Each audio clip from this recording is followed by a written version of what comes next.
So a lady is visiting her husband who just had a major heart attack.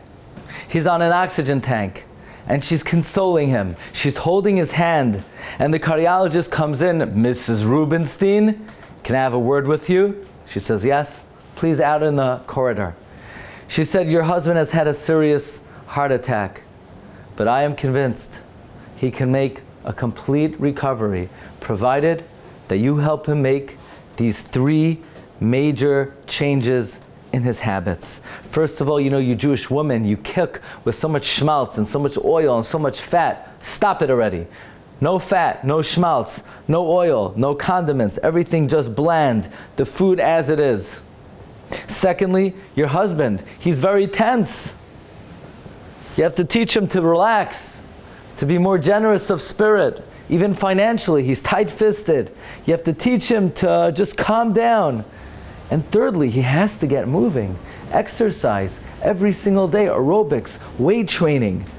If you do these 3 things, I am absolutely certain, without a shadow of a doubt, that he's going to make a complete recovery. And Becky goes inside. And Harry says, Becky, what did the doctor say? And Becky says, Harry, the doctor says you're a dead man. Change is very hard. Changing habits is very difficult. As human beings, we're resistant to many things, and more than anything else, we're resistant to change.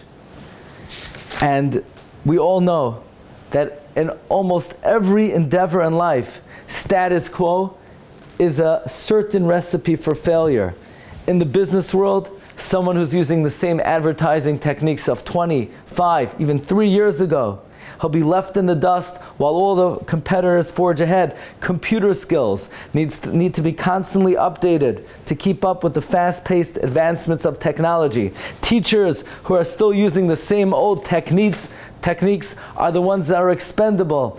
In every career path, in every profession, you need continuing education to remain successful, to get ahead, to deal with new challenges. You have to be able to grow. You have to be able to adapt. You have to be able to change.